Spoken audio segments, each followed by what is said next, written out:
Hi everyone, welcome back to my channel. Our decision day is upon us. So in this review, I'll be reviewing Married at First Sight, Season 14, Episode 17. I hope you watched my predictions in the previous episode. Please, if you're new to my channel, don't forget to like, share, comment, and subscribe. I'll go through my couples as I normally do, and then I'll add any few bits at the end. So we start off as the couples were presented today with Jasmina and Michael. I am so excited. I did say in my prediction that they would both say yes because they would look at sort of the future of their relationship.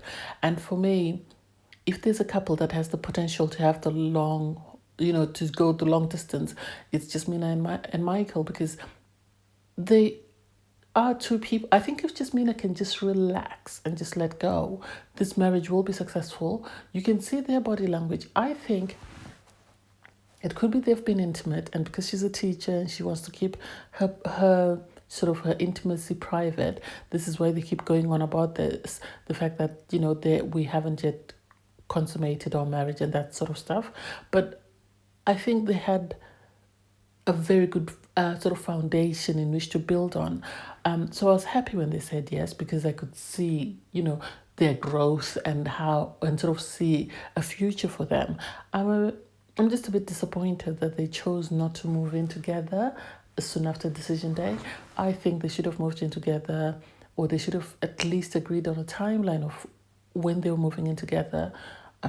I don't know whether they've decided to sort of start from the beginning, sort of like dating until they move in together. I hope at the reunion they're still together. I really do hope they're still together because I can see a future for them, and I think Michael will make Jasmina a very good husband if she allows him to be that partner that she needs. From there, we move on to just Katina and Olujuan. For me, I'm on the fence. I've always said I'm on the fence with this couple. For me, they remind me of Clara and Ryan because I haven't seen the growth in their relationship. I haven't really seen anything to sort of grasp on. And the fact that, unlike Jasmina and Michael, who had positive things to say about each other, Olujuan sort of hinting that, her food was inedible and stuff. And it's like, bro, you've got two hands. Go in the kitchen and make yourself something to eat. It doesn't necessarily need to be your wife's responsibility to cook. If you and her can't cook, go on date nights where you go to cooking school and you learn to cook and you learn to sort of make things for one another instead of saddling her with that responsibility. I think their marriage is going to struggle because Olujuan does not seem flexible, or he does not seem, he says he's willing to compromise. I think they might be in love with the idea of being married.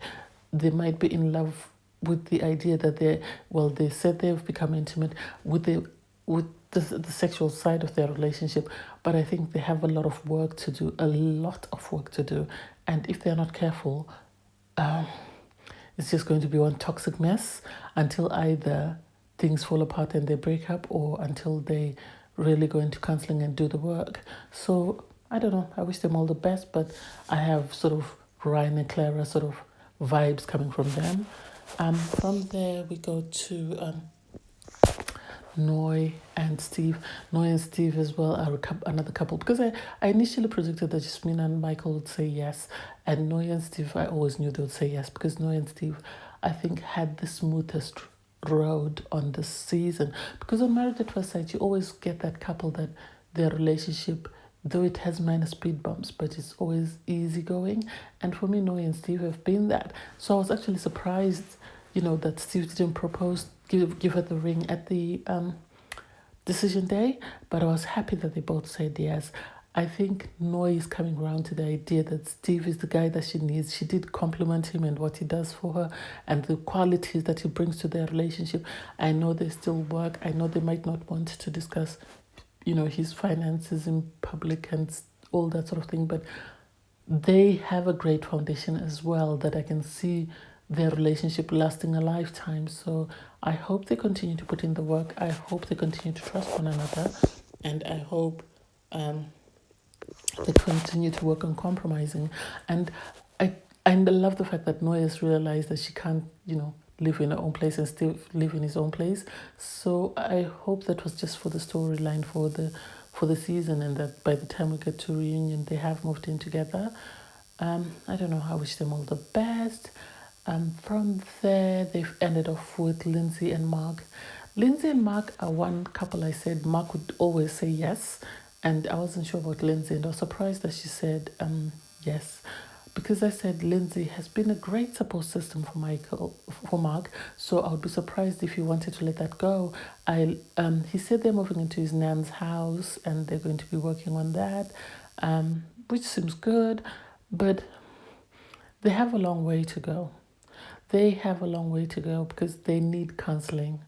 Lindsay needs to sort of look at how she speaks to people and how she comes across, because I bet anything, if anyone else spoke to her the same way she speaks about other people, she would have a problem with it. If anyone else sort of belittled her and talked down to her the way she talks about Mark, she would have a problem with that. So if nothing else, I hope her time on the show has shown her how she comes across, has shown her where she needs to put in work. If nothing else, I hope Olujuan and Lindsay, especially on this season, have looked at themselves and how they came across and have identified areas they need to work on for personal growth, and that will make them better people. But I don't know, we'll see how it goes at reunion. From there, I love the experts were just crying. I think they were very tearful because they really wanted it to work, because you could see how, like, especially with Jasmina and Michael, they argued the case. They made the case as to why they needed to stay together. That way, if there were any doubts, I think that sort of got them over the edge. They then had a meetup, which they normally do anyway, at the end of the season, where all the couples met up. And we got to see Chris and the very good person, Alicia. For me, you could still see that, it was the day after, I think, decision day, and everybody's still in the honeymoon phase. They're still excited. They're still celebrating. I know they packed their apartments and they all seemed happy.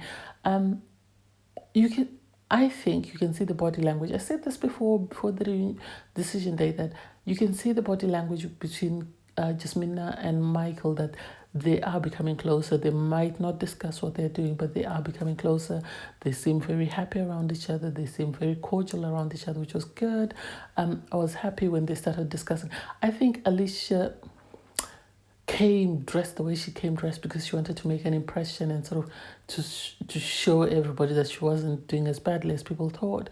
And it's sad that even though the season is gone, she hasn't learned anything. She hasn't learned anything because she was complaining about how she didn't get the opportunity to go through the experiment with everybody else. And it's like, you made that conscious decision to say no. You didn't give this man a chance, and so there's no reason why you should be complaining. I like the fact that Chris said he's dating.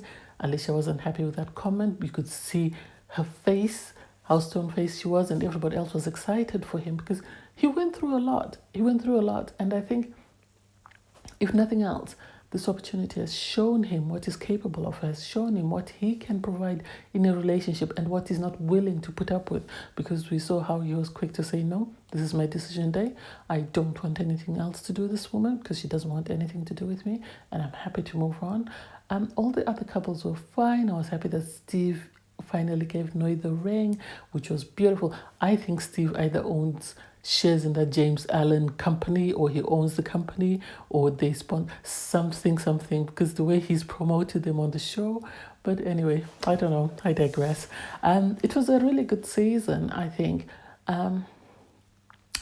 It had its ups and downs. I think people that went in for the right reasons put in the work to make sure that they developed a foundation for their relationship to transition. So we'll see what happens on reunion, and I'm really hoping that the couples are still together, but I have my doubts in regards Mark and Lindsay and Olujuan and Katina, because I don't see their foundation, especially Olujuan and Katina. So I don't know. We'll see how it goes. Anyway, I digress. Thanks, guys, for watching. Please don't forget to like, share, comment, and subscribe. Bye, everyone.